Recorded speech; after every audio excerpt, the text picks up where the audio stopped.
Hello बच्चों, let's read this question. The question says, when a discount of 10% is given on the marked price of an article, the gain of the trader is 20%.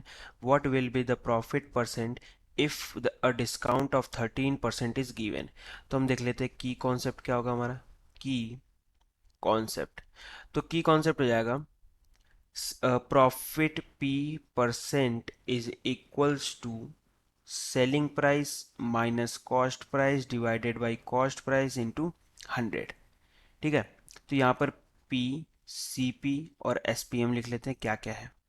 तो P है profit, P है profit यानी P percent हो जाएगा profit का percent. C P हो जाएगा हमारा कॉस्ट प्राइस और एस पी है सेलिंग प्राइस, सेलिंग प्राइस.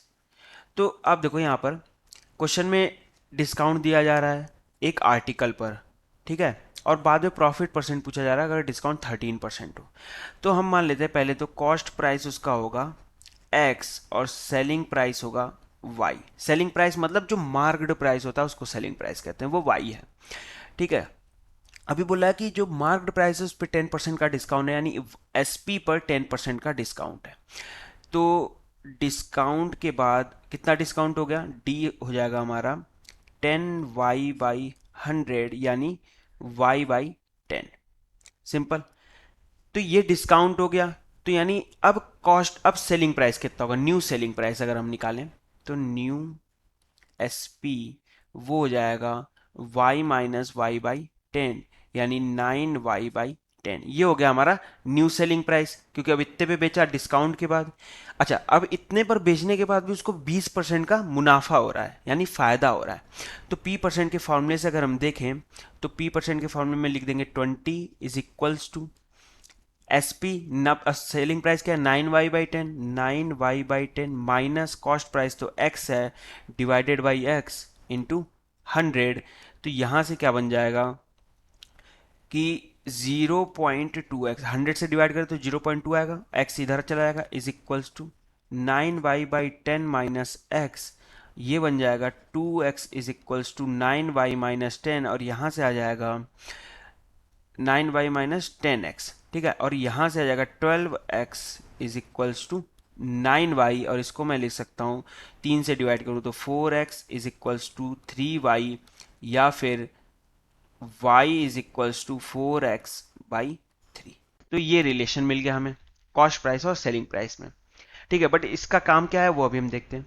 अब बोल रहा है कि what will the profit percent if a discount is 13% given. Cost price ये है, सेलिंग प्राइस ये है, अब 13% का डिस्काउंट दे रहा है तो हमें प्रॉफिट बताना है.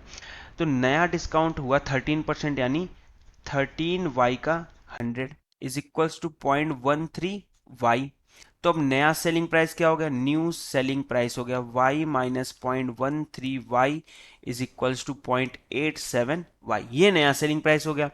प्रॉफिट निकालना है तो प्रॉफिट का फॉर्मूला निकाल देते हैं.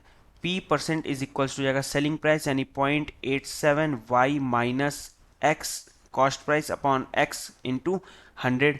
x और y में क्या रिलेशन आता है, y is equals to 4x/3, वो यहाँ पुट कर देते हैं. तो ये हो जाएगा 0.87 into 4/3x minus x divided by x into 100.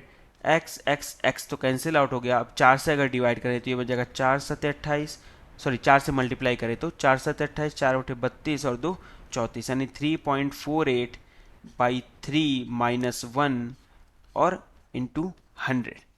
तो यहाँ से ये आ गया 0.48/3 इंटू 100 और ये कट जाएगा 0.16 में. तो यहाँ से आ गया 16% यानी 13% डिस्काउंट देने के बाद उसका प्रॉफिट हो जाएगा 16% का. So the final answer is profit will be 16%. Hope you understood it well. Best of luck. Thank you.